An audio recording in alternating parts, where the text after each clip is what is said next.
knows the storm is coming fast. A day will soon be here when those who are caught unprepared will be the first to fall. That much is clear. Hello and welcome to Physical Attraction, the Teot Wauki specials, where we'll be examining the end of the world, one apocalypse at a time. And survive while there's people crying, people dying everywhere around. Hello and welcome to this very special edition of the Physical Attraction Teot Wauki specials. This is the second part of our first ever interview session with existential risk scholar Phil Torres. Phil Torres is an author, affiliate scholar at the Institute for Ethics and Emerging Technologies. He's a former contributor at the Future of Life Institute and founding director of the XRiskology Institute. He's got a long list of publications, including 2 books, the first of which is The End, What Science and Religion Tell Us About the Apocalypse, and the second of which is due in October 2017, Morality, Foresight and Human Flourishing, An Introduction to Existential Risks, both of which can be obtained online on Amazon, all the usual places. And you can follow Phil on Twitter at Riskology, and you can find his website at www.risksandreligion.org. And this is the second part of our conversation. You probably heard the first part already. The second part focuses a little bit more on specific issues such as artificial intelligence.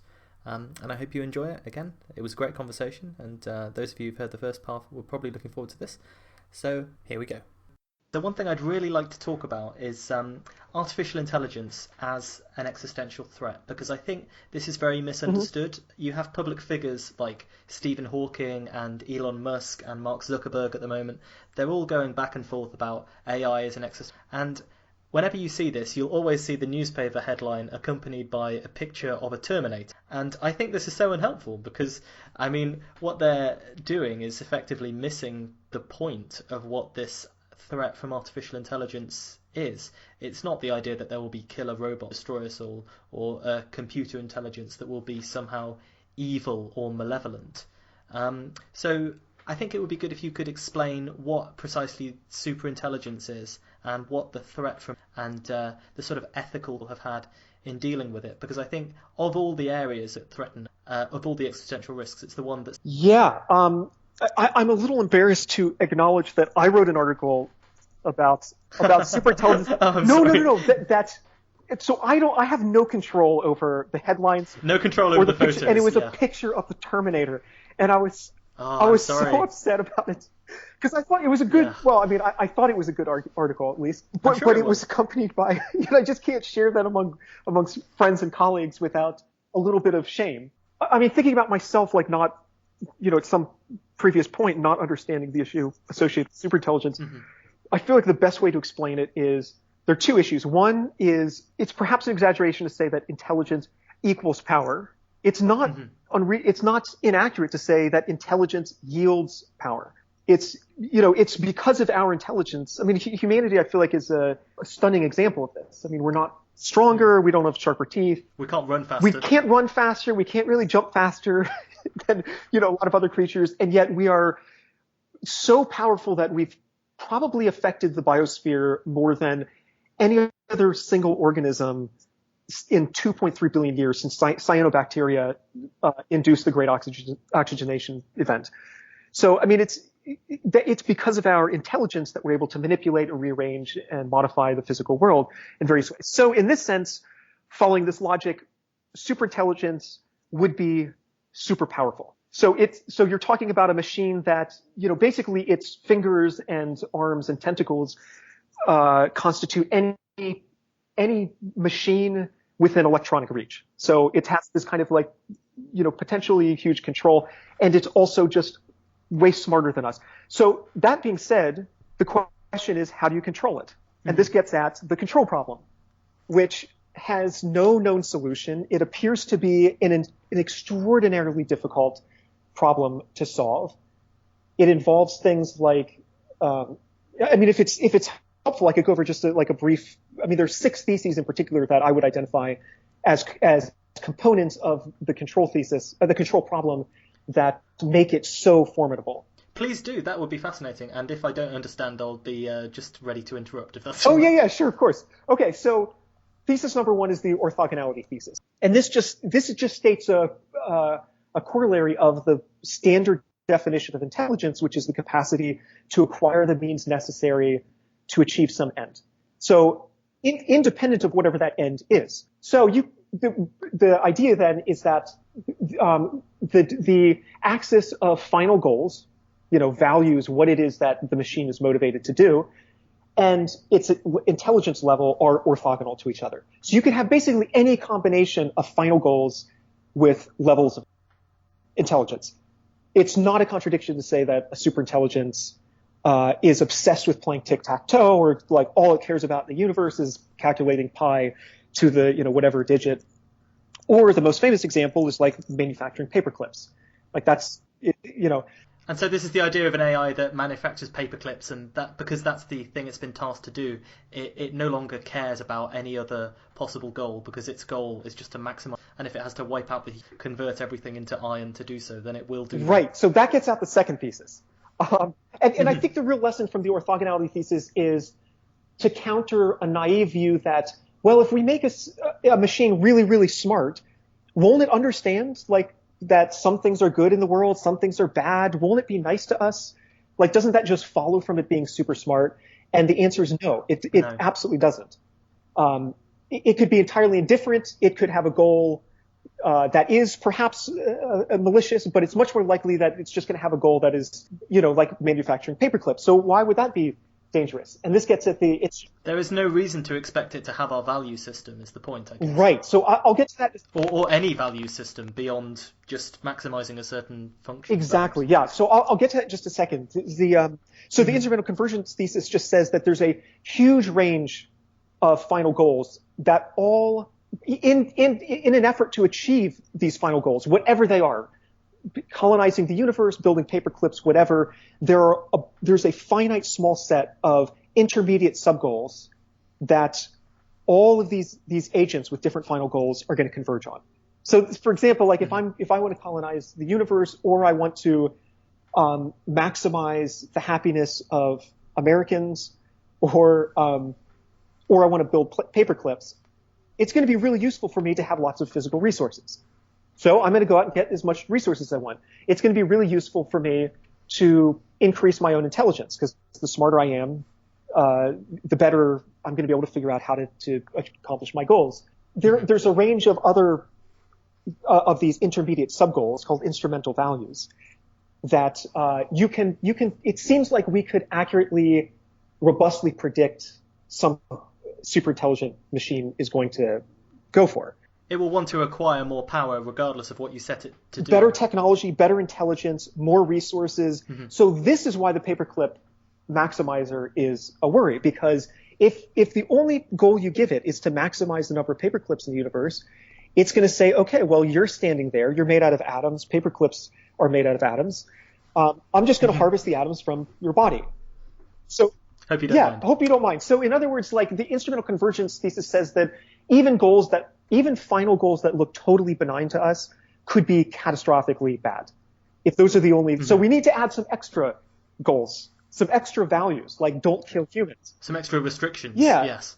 As Asimov's laws almost. Something like that, although a lot of people have pointed out that Asimov's 3 laws of robotics are kind of designed to fail, because that makes a better plot. Yes, it's true. I mean, if your best thought on this incredibly existential threat is a sci-fi writer, however smart, from the 1950s, then you want to be concerned about a slightly more rigorous thing programmed into your system. Yeah, exactly. So, I mean, at this point, like maybe listeners are like, okay, well, giving a super intelligent machine the goal of manufacturing paperclips sounds obviously pretty ridiculous. But you run into similar problems with other simple goals. Like if you tell it to maximize human well-being. Bostrom gives examples like that I think are drawn from Yudkowsky and various others. Yes. Yeah, if you tell the machine to make people smile, then being a super intelligent, problem solver, it's going to go, well, obviously I'm just going to implant electrodes into the facial musculature of humans, and then everybody will be smiling. You go, okay, not that. We don't. And then it says, okay, well, then I'll just implant some electrodes in the pleasure centers of your brain, and you'll just be this blissed out zombie all the time, grinning like a grinning idiot. And then you say, okay, don't do that. And this process goes on over and over again, and you keep having to add more and more other constraints and other values. And this gets at additional things that you find unpleasant because it doesn't understand your value system. To any human, it would be obvious that this is not the solution you were looking for, but not to a superintelligence. That is a perfect way of putting it. Yes, there's like values like increased human well-being. I mean, that seems obvious. It's a simple value.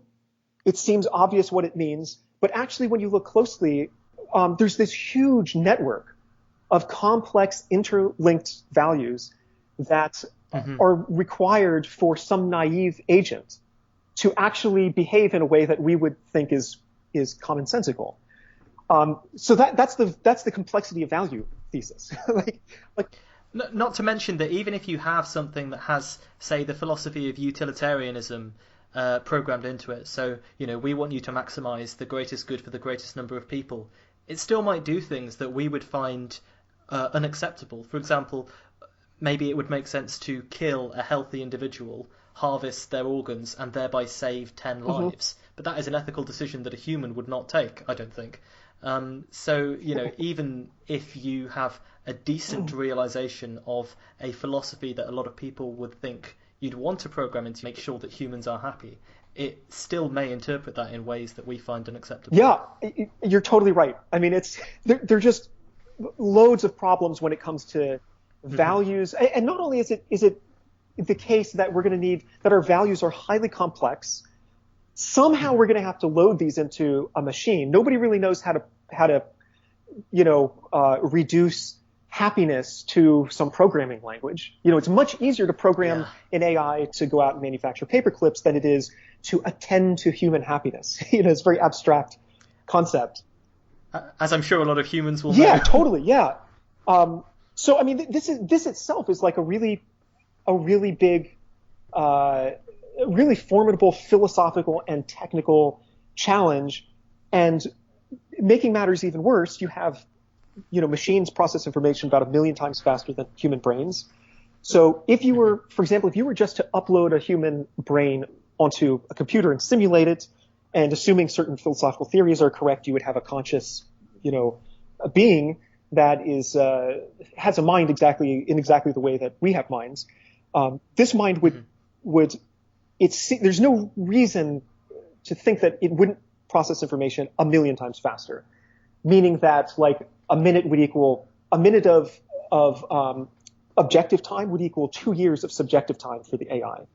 And because the machine is experiencing the world 1 million times slower than its brain is our brain, but yeah, faster. The world outside looks frozen. It's just like special relativity. Yeah. Another calculation I did is it takes the average PhD student, I believe in the US, 8.2 years to get their degree. That could be achieved by just a human level uploaded mind in 4.3 seconds. I wish that was the case for me. I've just started mine. Well, I know. Obviously, I would love to get. I'd be happy to get a few PhDs. In a couple months. While you're waiting for your kettle to boil. Exactly. Yeah. So there's a speed issue that imagine humans are worried about some computer program that is acting suspicious. In a matter of the time that it takes you to say, something doesn't look right here. The machine could have come up with 1.5 million different ways of figuring out how to get you to not pull the plug. How to conceal its behavior. How to conceal its behavior. I mean, absolutely. It's entirely possible that the AI just figures out through observation or experience how it best to trick humans. Humans are pretty gullible in the first place. Oh, yes. And so I think the very last issue that's worth mentioning, I really think this is just the beginning of how complicated and profound this problem is. But the very last issue is just that one of the instrumental values that an AI is going to have is to increase its cognitive capacity. So if it's, it's entirely possible that you produce a human level AI that has the final goal of manufacturing paper clips. And it might actually forego initially manufacturing paper clips, pursuing its final goal in order to pursue the instrumental value of increasing its intelligence, because it might initially calculate as any reasonably thoughtful person would upon reflection, like, well, I'm actually going to get my goal. I'm going to achieve my goal much faster and perhaps much more efficiently if I'm just a little bit smarter. If I'm going to do this, it'd be better if I had access to that planet made of iron over Yeah, there. exactly. So immediately, if you get an AI that turns inward and starts modifying its code in order to make it to amplify its general intelligence, then you could get a process called recursive self-improvement that initiates a positive feedback loop that results perhaps exponentially in a far, far more intelligent being. It's important to emphasize here that the breadth of mind space could be huge, and we occupy one tiny little dot in it, and we're all pretty much the same. We're all pretty much the same, cognitive architecture and whatnot, but. From the village idiot to Einstein. Exactly, as Yudkowsky famously said, that's sort of what we think about in terms of like a super, Einstein and Chomsky and von Neumann, whoever are like favorite person is, yeah. Yeah, more towards the super intelligent level, whereas the village idiot is the opposite side. But that is a really parochial and anthropocentric kind of thinking. Mm-hmm. You've got to very narrow. Very narrow. You've got to think outside that. There could be minds just radically different than ours. And if an AI has the capacity for self-improvement, you don't know exactly where it's going to, there are a lot of AI systems right now that are totally opaque to us with no idea how it is that they come up with the calculations they come up with. So this is kind of I think the central cluster, like the nucleus of the control problem that is why people like Musk and Bostrom and Hawking and I would agree with them. Actually, I like to say that they agree with me, but the truth is I agree with them. Believe this is like just a really, really formidable problem. Like probably, for more than, for 2,500 years, smart humans have been talking about ethics and what the right ethical theory is. And we still, I have no idea. Oh, we're nowhere near figuring that one out, that's for sure. And certainly not as it's implemented with creatures that have far more power than we do. Yeah. We're just thinking about what's the right thing to do, in your personal life as one individual with the knowledge that you're unlikely to so far outside of what we can do with intelligence. Yeah. Imagine we have to solve the problem of getting the right ethical theory within the next 30 years. Yeah. Like that's crazy. It seems almost impossible to me. And people would never agree on it. That's one thing we certainly know, the space of our minds. I think that was a really excellent, because it does frustrate me a little bit to see people saying AI will do this and AI will do that, and they don't realise that what we're talking about is a range, all of which contain within them this control problem. But aren't things like killer robots refusing to obey you, or the internet taking. If you nail it down to this idea, the fundamental question being, what happens once we have systems that can become more intelligent than us and can perhaps modify their own intelligence, the consequences of that, rather than any specific Terminator type scenario? Because the more specific a scenario is, sometimes the Terminator thing is such a red herring and a distraction to sophisticated discussions of this issue. I think more and more. There's like a classic example of humans demolishing ant colonies. But I think it's illustrative. It's essentially that like human intelligence far exceeds ant intelligence. And that, again, since intelligence yields power, that enables us to manipulate the world in all sorts of ways. We have constructed bulldozers that demolish forests. So you have this huge asymmetry in terms of intelligence and power between the ant and the humans. And then you have, in addition, a value misalignment, where the ants want to build a colony and humans want to build a suburb. And there's no ill will between ants and humans. The intention was never to destroy all ants. It was just a byproduct of the thing that we were attempting to maximize. Yeah, exactly. So, and the result of this, all you have is intelligence differential and misaligned values. And that is all you need for there to be a catastrophic, genocidal, horrible consequences for the ants and their colonies. So all you have to do is map that onto the human situation with respect to some super intelligent machine. And the other thing worth emphasizing is nobody who worries about this issue is focused on timelines, right? I mean, there's the idea of like that superintelligence could be catastrophically dangerous has nothing to do with when you think superintelligence is going to arrive. You know, it could be 100 years, it could be 1,000 years. In fact, some of the people like Nick Bostrom, they anticipated arriving much later than the average AI expert. And also, someone like Kurzweil will say it will show up by 2040. I'd say he's probably an optimist in terms of, well, an optimist. He's probably one of these people who thinks it's earlier than. But your point would surely be, regardless of how long we have, whether it's 20 years, 30 years, if we don't solve the control problem, it won't matter because it will still spell. Right. Yeah. You got to control it. You have to figure out how to control it. And that's true independent of when it actually materializes. That being said, I mean, there was one of the biggest studies to date found that I think it was 75% of AI experts believe that the gist is right. That, 75% of experts believe that there's a 90% chance of human level AI by 2075.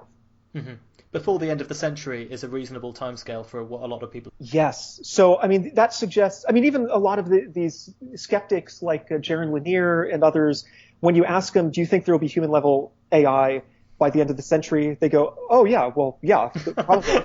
And you're like, well, that's sufficient. That's overwhelmingly sufficient for being worried right now about how we're going to solve this problem. How do we align the values? So, yeah, that's the real issue. And I'm really glad you're talking about it in this nuanced way, or and encouraging people to talk about it in a nuanced way, because it is a big problem. And like I said, as you've said before, the Terminator issue is just not that's not even close to being right.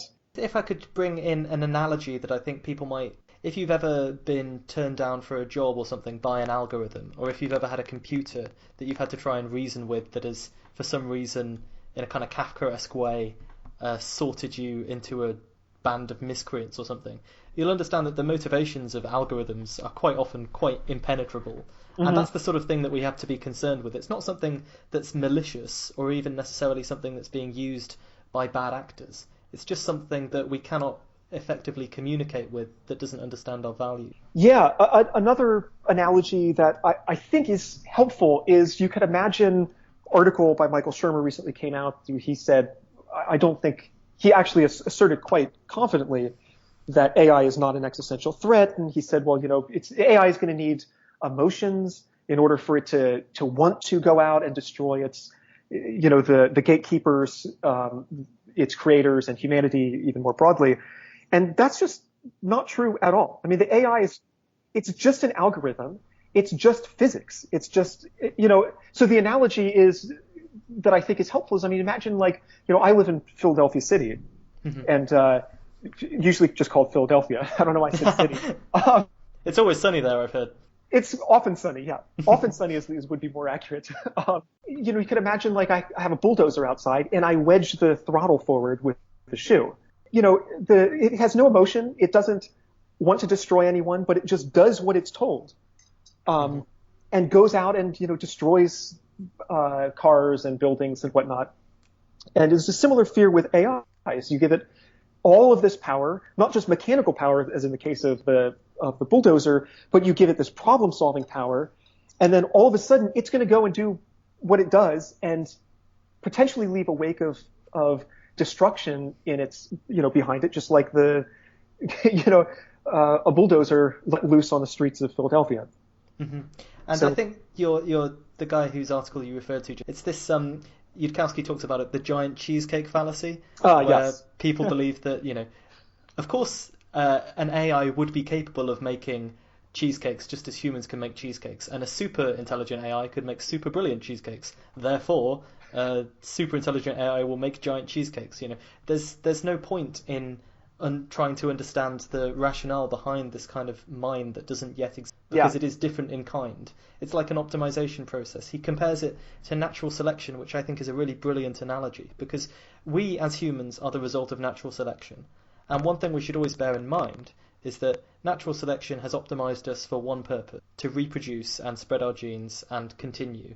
It hasn't necessarily optimized us to be good, morally. It hasn't optimized us to be happy in our individual personal. It's not an optimization process that shares the same values as we do. The only thing that it values is the ability to survive.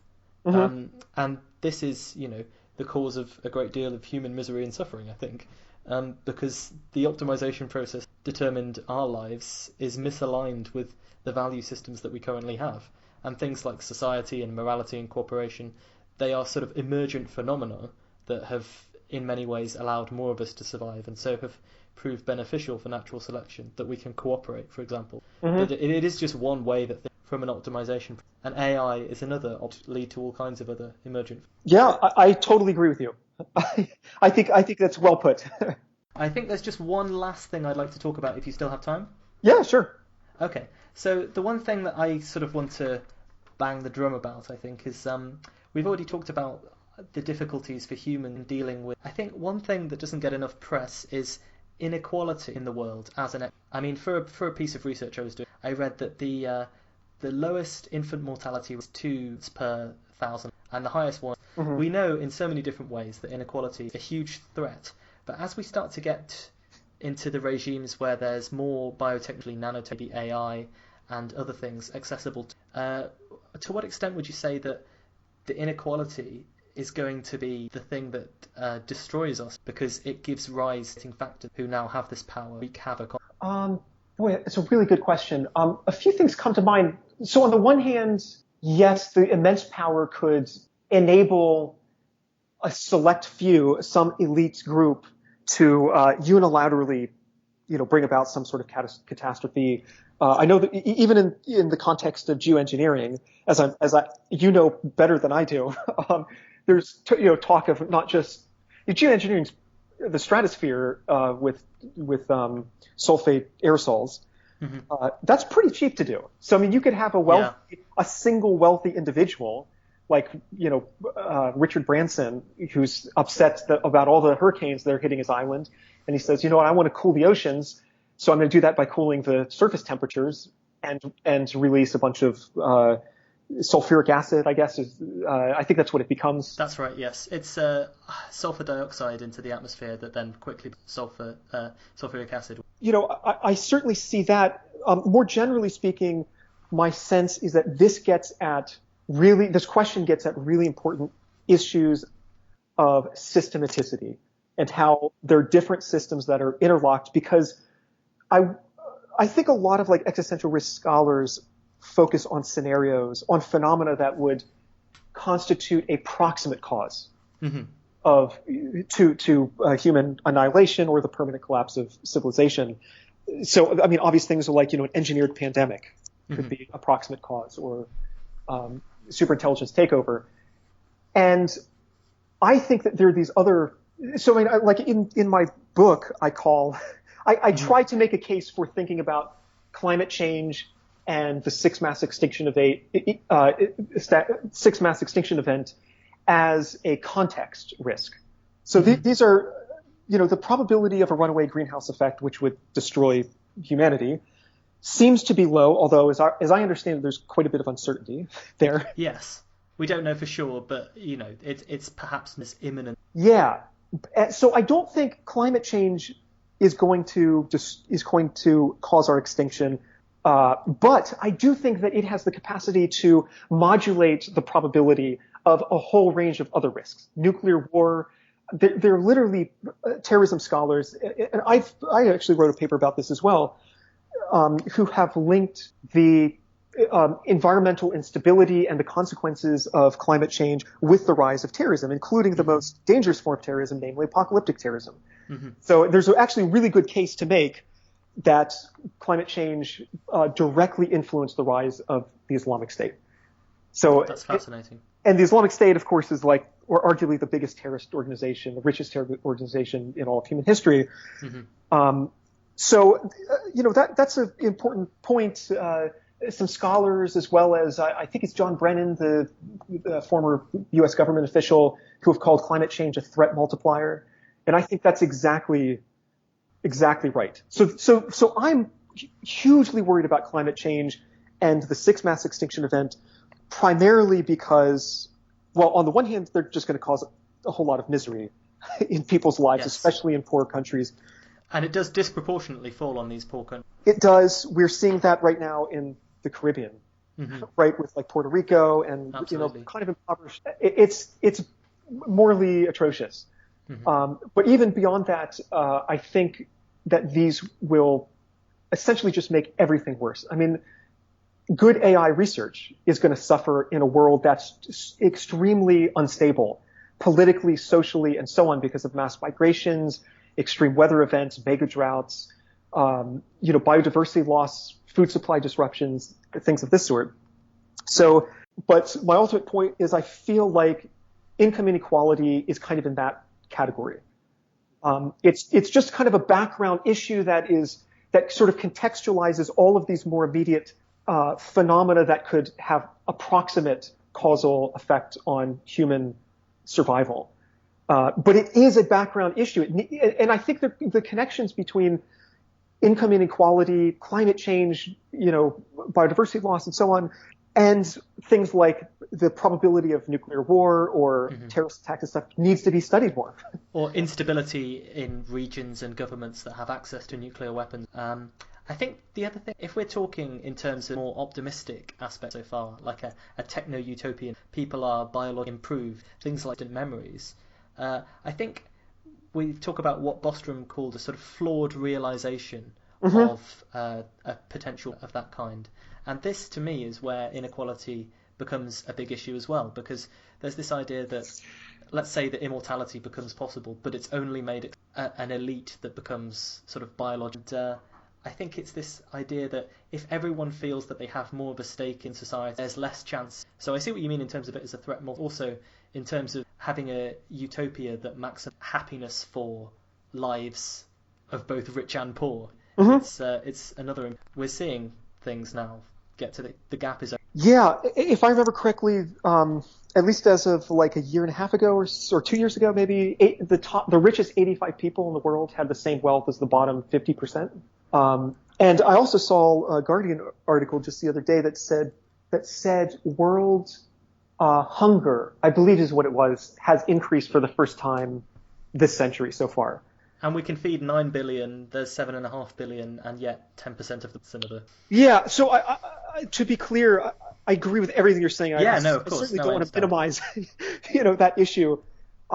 There's a sense in which, like Steven Pinker argues that the world has gotten better over time, and violence there's an appreciable statistical decline in the prevalence of all sorts of versions of violence, from like rape, sexual assault, robbery, and murder, and so on. So, I mean, that's good news, but there's also kind of another way to look at it. Not on the one hand, there's this rise of risk potential in the world, which is just totally unprecedented. But also, I mean, if you want to quantify suffering in absolute terms, there's probably a pretty good case to make. There's never been more humans on the planet than there are today. We have arguably a higher capacity than animals to suffer. So you could make a case that there's never been more suffering ever in history, maybe going back 3.8 billion years. More suffering means more opportunities to do good as well. That's true. Yes, that's such a healthy way to look at it. Yeah, it's probably the most well-adjusted thing I've said so far. Yeah, no, that's great. That's it's better than the fetal position for sure. Yeah. So I think a big theme of our conversation has been that we should focus in the spirit of optimism on how we can address these risks, and the first step in educating yourself about what the risks are. So maybe we should just round off by pointing to some of the individuals that read about it. We've already mentioned Centre for your own XRiskology and the. Okay. Are there any other people that you think it's worth talking? Yeah, I would say first of all, so my institute, I think, is going through a metamorphosis just a little bit.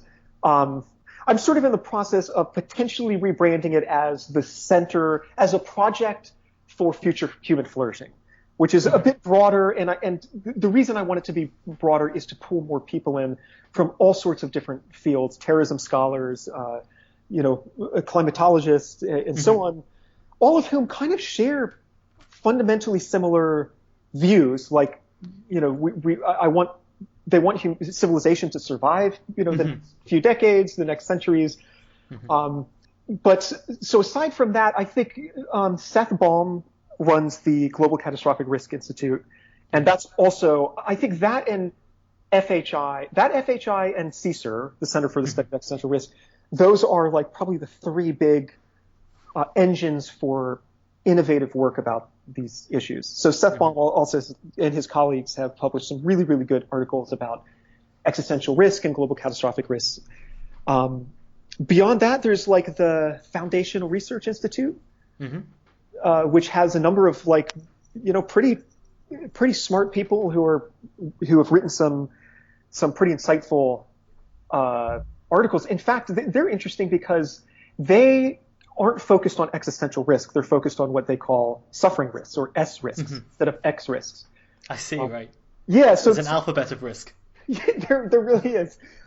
Sometimes I call agential risks A risks. So there's just this proliferation of something dash risk. But yeah, they focus on like, well, it's kind of fascinating. I mean, their view is like, maybe it's better to work to make the future good than work to make sure we have a future. And that's different than the existential risk perspective. So they have a more suffering-focused approach to these sort of big picture issues. And I would definitely recommend that there's some really high-quality work coming out of their institute. And there are various others. There's kind of a proliferation. A Future of Life Institute is another fantastic one that's associated with like Stephen Hawking and Morgan Freeman is on their scientific advisory boards and stuff. So, wow. and they do a lot of outreach, whereas some of the other institutes do a lot of research. FLI is trying to reach out to the public and increase the visibility and understanding of these crucial issues. So I think those are the main ones. Yes, no, that sounds excellent. And they've certainly got the best voiceover talent in the business. Yeah, totally. So I think that's all we had to say. Phil, thank you so much for being on the show. Yeah, thanks for having me. It was despite the subject matter, it was a real pleasure. Well, that was the second and final part of our interview with Phil Torres. Remember that you can follow him online at XRiskology on Twitter, or order one or both of his books from Amazon. I've got both of them on the way, and I'm very much looking forward to getting into them and finishing them. Remember, if you've enjoyed this episode of Physical Attraction, the best thing you can do is tell as many people as possible about it. And the second best thing you can do is leave us a rating or review on iTunes. Follow us on Twitter. We're very active and willing to engage with any listener questions and things like that. Or even make a donation through the PayPal link. We'll be back next week with a return to our regularly programmed schedule. Until then, stay safe. You better make some preparations. There's no time for hesitations. Compile a list of tips. Our theme music is Get Ready for the Apocalypse by Astrometrics.